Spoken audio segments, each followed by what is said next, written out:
Le marché des crypto-monnaies est en train de repartir. Ça repart à la hausse. On voit le Bitcoin qui a pris déjà 15% dans les 7 derniers jours et 6% uniquement en cette journée. Mais il y a encore quand même tellement de crypto-monnaies. On est en train d'avoir un bon nombre de crypto-monnaies qui s'ajoutent dans le marché chaque jour. Récemment, quand on faisait la vidéo, on était autour de 14 000 crypto-monnaies environ. Mais là, nous sommes autour de 17 000 crypto-monnaies qui sont répertoriées sur CoinMarketCap. Il y a même certaines crypto-monnaies qui ne sont pas encore répertoriées sur CoinMarketCap. Mais comment est-ce qu'on fait pour sélectionner certaines crypto-monnaies? Il y a plein de crypto-monnaies qui peuvent avoir des choses intéressantes, mais tout simplement parce qu'elles n'apparaissent pas au top, on ne les voit pas. Pourtant, à un moment donné, certaines de ces crypto-monnaies peuvent se retrouver au top. Il y a certaines qui sont au top, mais qui ont encore de très belles performances. Et dans cette vidéo, je me propose de partager certains projets avec toi qui ont des fondamentaux assez solides et qui vont te permettre comme ça de peut-être regarder quelque chose que tu n'aurais pas pu regarder si jamais je ne te mettais pas ça dans ton radar. Donc reste à la fin de la vidéo pour savoir ce que je mets dans ton radar pour continuer tes analyses encore.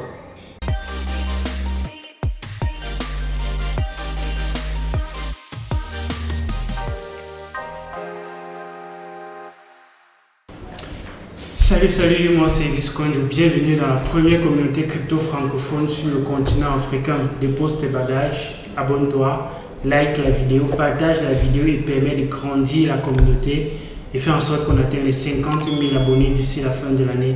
Ce sera grâce à toi. Deuxième chose à faire, c'est d'aller en description de cette vidéo, télécharger le guide gratuit du débutant et ensuite rejoindre le groupe Telegram qui est un groupe plein de contenu que tu ne vas pas retrouver sur la chaîne. Les quiz, les chats vocaux et un bon nombre de choses pour te permettre d'avancer rapidement dans la découverte de cet écosystème. Si tu veux que je t'accompagne personnellement, j'organise souvent des formations dans lesquelles je vous apprends quelques techniques, je vous mets tout ce condensé des vidéos là en une façon un peu plus digeste et plus rapide. Donc si tu veux que je t'accompagne, on sera du côté de Yaoundé 19 au 26 janvier pendant une semaine.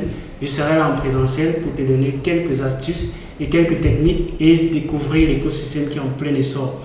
Je vais te suivre encore pendant un mois où je vais m'assurer que tu as effectivement compris ce que j'avais à te transmettre comme message et que tu maîtrises un certain nombre de choses. Donc, la formation, c'est investir comme un professionnel. Ceux qui me demandent si c'est une formation en trading, ce n'est pas une formation en trading. Le trading, c'est une des choses qui, pour moi, est le moins rentable dans les crypto-monnaies. Je pense que l'investissement est plus rentable dans les crypto-monnaies. C'est pour ça que les formations que je fais s'attellent beaucoup plus autour de l'investissement dans les crypto-monnaies. Donc, réserve ta place. Le lien est en description de cette vidéo. Et les places sont en train de partir très vite. Si tu es à distance, tu peux également prendre la formation. Tu n'as pas besoin d'être en présentiel, mais tu auras la même chose que ceux qui sont en présentiel. Donc, je t'attends de l'autre côté. Le lien est en description et les places partent très vite. Une dernière chose avant de continuer, Elvis dit des choses qui sont intéressantes, c'est vrai, mais malheureusement, Elvis n'est pas un conseiller financier. Dans cette vidéo, comme d'autres sur la chaîne, c'est uniquement à titre éducationnel. Il faut donc toujours faire ses recherches avant d'investir. La première crypto-monnaie que je vais mettre dans ton radar, c'est la crypto-monnaie XYO. XYO, qu'est-ce qu'elle résout comme problème et pourquoi je la mets dans ton radar aujourd'hui? La blockchain, c'est un écosystème qui est hermétique, dont les informations qui sont sur la blockchain ne peuvent pas être modifiées. Ce qui fait donc qu'il y a des informations qui changent chaque fois très rapidement. Les scores des matchs, la météo et un bon nombre de choses qui font en sorte qu'on a besoin de construire des smart contracts qui tiennent en compte ces différents paramètres-là. Du coup, ça va créer des opportunités pour les oracles de voir le jour. Les oracles vont donc permettre d'ajouter des données sur la blockchain.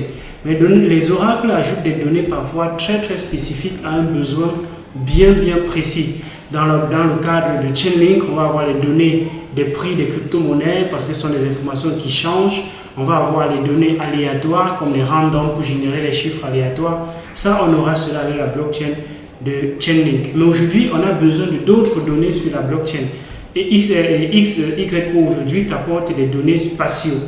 Donc, quand il va falloir construire les smart contracts qui tiennent en compte la localisation, comment est-ce qu'on fera pour construire ces genres de smart contracts si on n'a pas derrière quelque chose qui permet d'envoyer les données de géolocalisation sur la blockchain? Donc, XYO a pour mission d'envoyer ces données-là sur la blockchain aussi. C'est pour ça que je le mets aujourd'hui dans ton radar. La deuxième crypto-monnaie dont je le mets dans ton radar, c'est une crypto-monnaie qui va dans le sens de l'aviation. L'aviation, c'est un secteur qui est encore totalement en plein essor et qui a connu un boom avec l'arrivée, avec le Covid, et surtout le secteur de l'aviation privée. Donc aujourd'hui, le secteur de l'aviation, c'est un peu comme les systèmes bancaires. Les systèmes bancaires évoluent très difficilement parce que ce sont des systèmes tellement sensibles. La moindre donnée qui change, mais le moindre changement peut avoir des impacts assez fondamentaux, ce qui fait que ces genres de systèmes évoluent très lentement. Du coup, Avinox se donne pour mission d'aller dans le sens de révolutionner ce secteur de l'aviation en mettant sur pied un token qui va servir d'essence dans cet écosystème et qui est basé sur une blockchain Zenic. Donc, vous pouvez donc continuer vos recherches par rapport à ce projet, voir ceux qui sont derrière, quels sont les partenariats qui sont faits et un bon nombre de choses comme ça concernant ce projet que je mets encore dans votre radar aujourd'hui parce que le monde de l'aviation a quand même beaucoup explosé pendant le Covid, vu qu'il n'y avait pas assez de vols, assez de déplacements. Du coup, il y a une forte demande de l'aviation privée, les jets privés. Les gens pouvaient se mettre ensemble pour faire des voyages privés. Du coup, ça fait que le secteur privé de l'aviation explose. Donc, voilà une autre crypto-monnaie dans ton radar aujourd'hui. Une autre crypto-monnaie que je mets dans ton radar, c'est la crypto-monnaie Alchemy Pay. La blockchain grandit. Et la blockchain, quand elle grandit, on a besoin d'injecter l'argent dans la blockchain. On a besoin de prendre l'argent des systèmes financiers classiques et injecter dans la blockchain. Parfois, c'est assez compliqué, surtout dans des pays comme l'Afrique, où il y a beaucoup de demandes, d'argent qu'on veut injecter dans la blockchain, mais il n'y a toujours pas de moyens assez évidents pour le faire. C'est un problème de façon globale, pas uniquement en Afrique. Mais bon, aujourd'hui, Alchemy Pay veut se positionner comme ce moyen de paiement-là qui va permettre d'être un pont facile entre les fiat et les crypto-monnaies. Donc, il a déjà plusieurs paiements qui sont à son actif et il permet déjà d'intégrer plusieurs paiements sur plusieurs plateformes telles que Shopify et bien d'autres plateformes de paiement. Donc, voilà une autre crypto-monnaie avec sa crypto-monnaie Alchemy que vous pouvez regarder derrière et que je mets dans votre radar. Une autre crypto-monnaie que je mets dans votre radar, c'est la crypto-monnaie Serum. Dans cette vidéo, on va parler beaucoup plus de crypto-monnaies qui construisent quelque chose de particulier, mais qui ajoutent une valeur ajoutée dans l'écosystème. Pas simplement des crypto-monnaies avec des projets qui existent déjà tellement, mais des crypto-monnaies qui sont des pionniers dans le secteur, qui construisent des choses différentes. C'est ce qu'on va parler dans cette vidéo. Donc, Serum, c'est une plateforme qui veut te permettre de créer la création de DEX facilement. Donc, sur chaque site web, chacun pourra, comme souvent on voit dans les sites web, les gens qui mettent des liens pour recevoir des dons, donnez-moi un jus, ainsi de suite.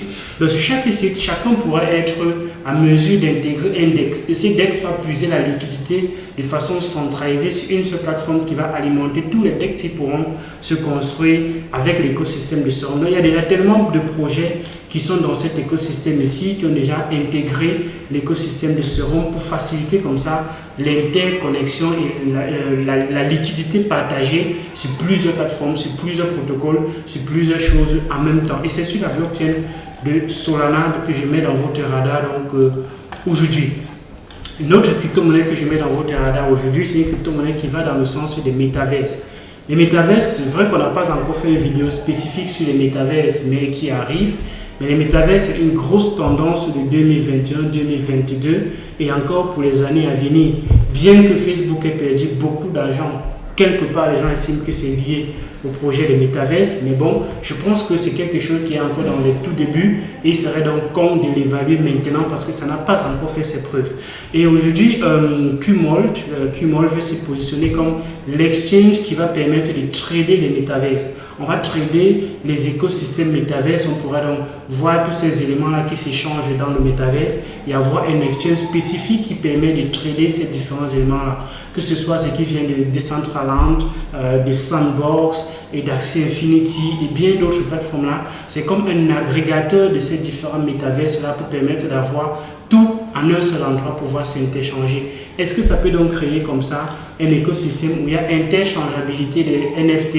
Je pense que ce sont d'autres projets qui vont également voir le jour, qui vont permettre que ces NFT des différentes plateformes-là puissent être interchangeables. Donc, restons donc scotchés. S'il y a des projets qui arrivent dans ce sens, je mettrai encore cela dans votre radar. Mais bon, là aujourd'hui, je mets Qmalt qui sera une plateforme qui veut être l'exchange de ces différents métaverses-là. Une autre plateforme que je mets dans votre radar aujourd'hui, c'est la plateforme NIM Technologies qui veut être encore une plateforme qui permet d'accentuer les données privées sur la blockchain. La blockchain aujourd'hui, ça reste beaucoup public et quand on parle des informations publiques, ça fait fuir les gouvernements, ça fait fuir les grandes entreprises, ça fait fuir un bon nombre d'industries parce que, par exemple, les données médicales, ça se retrouve sur la blockchain, sur une blockchain publique, c'est pas assez intéressant parce que tout le monde qui pourra décoder les informations pourrait lire et ça, c'est pas bon. Du coup, on a besoin d'avoir un bon nombre de choses privées dans l'écosystème et il y a déjà bien de projets qui vont, il y a Particia qui vont dans le même sens, mais il n'y a pas qu'un seul projet qui va prendre tout un secteur entier. Donc celui-ci va dans le même sens que Particia et il y a quand même les géants derrière ce projet, les Binance Lab et les Urbit Venture et un bon nombre de personnes influentes, de plateformes influentes, d'incubateurs assez influents derrière ce genre de projet que je mets dans ton radar aujourd'hui. L'autre projet que je mets dans ton radar, c'est quelque chose qui est déjà quand même vieux, mais qui, à mon sens, est dans sa période de révolution et dans sa période d'adoption vitienne, veut révolutionner le secteur de la chaîne de distribution. La chaîne de distribution, c'est un secteur qui a connu un très grand essor encore pendant le Covid, où il y a eu plein de choses qui n'ont pas été bien gérées avec les ruptures de stock, ainsi de suite, avec beaucoup de contrefaçons qui fait que plein de choses étaient calées du côté de Hong Kong parce qu'il y avait les licences, un bon nombre de choses comme ça.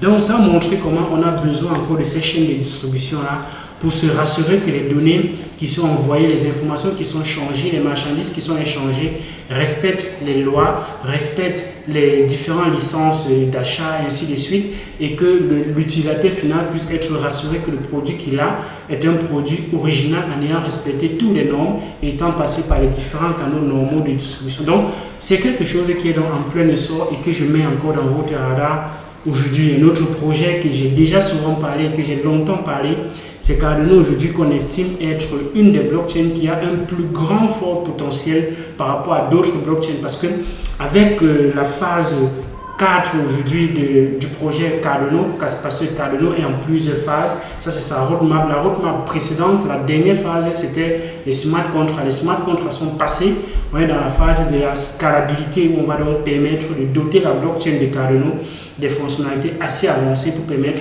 de scaler, d'augmenter facilement les rapidités et de permettre de voir facilement les smart contracts et bien d'autres applications se lancer sur la blockchain de Cardano. Donc, on estime quand même le projet Hydra qui va être un layer 2 sur la blockchain de Cardano. On va arriver à presque 1 million de transactions sur la blockchain de Cardano qui sera donc la blockchain, bien le système de transactions le plus rapide jamais créé par l'homme. Parce qu'aujourd'hui, on avait les cartes Visa qui étaient les systèmes les plus rapides, mais on a même déjà dépassé ce système avec certains blockchains tels que Zilliqa et bien d'autres. Mais Cardano, avec 1 million de TPS, sera donc la première blockchain, le premier système le plus rapide et ça fera que avec son système de UXTO qui va permettre qu'il y ait un système qui n'est pas implémenté dans d'autres blockchains qui permet que les transactions qui sont faites puissent éviter qu'il y ait des double spending. Donc on utilise doublement les crypto-monnaies que tu as dans ton portefeuille dans double transaction. Ce sont des erreurs qui peuvent arriver dans les blockchains comme Ethereum et toutes les copies des blockchains Ethereum, donc telles que la Binance Smart Chain, la blockchain de KuCoin, toutes les blockchains qui ont copié simplement Ethereum ont ce problème-là de double spending, comme on parle dans l'écosystème des crypto-monnaies. Et c'est un problème qu'on n'a pas du côté de Cardano, qui montre quand même que Cardano, il y a une longueur d'avance par rapport à ce que d'autres ont. C'est pour ça que je mets encore Cardano dans ton radar aujourd'hui, parce qu'il y a déjà plein de projets qui arrivent sur Cardano. Avec SondeSwap, il y a déjà plein de projets qui sont lancés et qui se tradent déjà très très facilement sur SondeSwap. Une autre chose dont je mets dans ton radar, c'est le projet Mina. Mina, c'est une blockchain qui va résoudre le problème de lourdeur de la blockchain. Des données, quand on voit une blockchain telle que Solana sous-traiter avec un autre protocole tel que Aave pour stocker ces données, c'est parce qu'on génère beaucoup de données dans la blockchain. Et alors, il faudrait qu'on trouve des moyens d'avoir des blockchains qui soient assez légères, des blockchains qui soient assez faciles pour permettre à plusieurs personnes de miner facilement. Parce qu'aujourd'hui, tout le monde ne peut pas miner la blockchain de Bitcoin parce qu'il faut au minimum 300 gigas d'espace libre dans son ordinateur pour pouvoir télécharger toute la blockchain avant d'ajouter les transactions au-dessus. Ça reste donc pas assez accessible pour tout le monde et ça reste donc moins décentralisé parce qu'il n'y a pas beaucoup de personnes qui peuvent se positionner là-dessus. Donc avec une blockchain comme Luna qui veut avoir une blockchain tellement légère qui va peser environ quelque chose comme 22 kilobits, c'est plus léger qu'une musique, que vous avez compressée et que vous avez mis au format MP3 qui pèse jusqu'à 3 mégas. Donc la blockchain là sera facile de télécharger, facile donc d'ajouter des validateurs et sera donc peut-être la blockchain la plus décentralisée parce qu'aujourd'hui la blockchain la plus décentralisée c'est la blockchain de Cardano. Donc voici une blockchain qui a des phases, il y a des étapes très importantes de sa roadmap qui arrivent très prochainement. Et c'est la raison pour laquelle je mets encore cela dans ton radar aujourd'hui. Notre blockchain dont j'ai souvent parlé, c'est une blockchain de EOS qui se positionne dans le canal des objets connectés. C'est vrai que les objets connectés avec la blockchain, on n'a pas trop entendu parler, mais il y a plusieurs blockchains qui se positionnent déjà dans ce sens-là. Il y a IOTA qui venait au début se positionner dans ce sens, mais on a encore très peu d'objets connectés aujourd'hui avec la blockchain dans le monde entier. Même d'objets connectés de façon naturelle, on en a déjà très peu, mais en plus avec la blockchain, on en a encore très peu. Pourtant, ce sont des tendances qui sont assez fortes, qui font qu'on ne peut avoir une très forte demande quand on sera vraiment à l'aide de ces objets connectés-là. Et les projets qui peuvent tirer l'épingle du jeu peuvent donc être des projets comme EOS, ou bien comme IOTA, ou bien d'autres projets qui vont dans le même sens. Donc, je mets ceci dans ton radar aujourd'hui, avec donc une des forts partenariats qui arrivent très prochainement dans la blockchain de EOS. Reste donc informé là-dessus et continue à faire tes recherches. Un autre projet dont je mets dans ton radar, qui sera le dernier dans cette série d'aujourd'hui, c'est la blockchain de Kudos. La blockchain de Kudos, elle va se lancer très prochainement. Le mainnet va se lancer dans 5 jours dans le réseau principal. Sera en ligne dans 7 jours. Et cette blockchain veut encore se positionner dans le cadre du cloud computing décentralisé. Quand on voit les serveurs d'Amazon aujourd'hui, c'est trop centralisé. Si certains serveurs brûlent chez Amazon, certaines personnes vont perdre les données, bien qu'il y ait des backups qui font que ça peut être quand même décentralisé, mais tout ça c'est encore centralisé par la gestion elle-même de la plateforme. Donc c'est centralisé pour tous ces serveurs qui sont gérés par Amazon, c'est contrôlé par encore Amazon aujourd'hui. Alors qu'un cloud décentralisé va permettre même à tout le monde aujourd'hui de pouvoir acheter un espace, mettre à disposition et gagner donc de l'argent. Tout le monde pourra se positionner sur une blockchain comme Kudos, acheter ses serveurs, stocker chez lui et mettre cela à disposition dans le monde entier, tout simplement en se connectant sur les serveurs de Kudos par exemple, ce qui n'est pas le cas chez Amazon. C'est Amazon qui fournit lui seul toute l'infrastructure et c'est lui seul qui profite du business, tout ce que ça génère, ça profite uniquement à Amazon.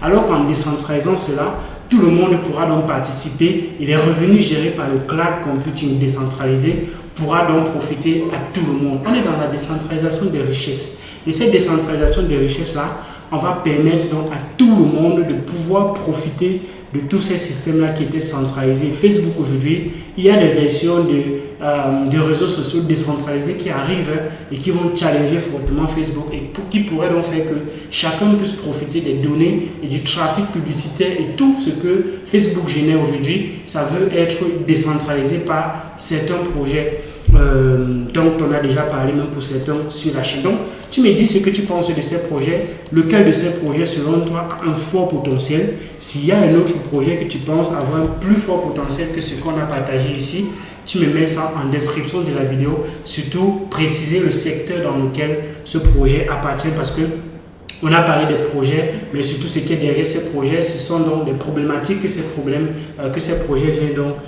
résoudre. Donc, like la vidéo, partage déjà la vidéo et on se retrouve très prochainement. Réserve ta place pour la formation, c'est en description de la vidéo et je serai ravi de t'accompagner encore très prochainement. D'ici à là, porte-toi bien.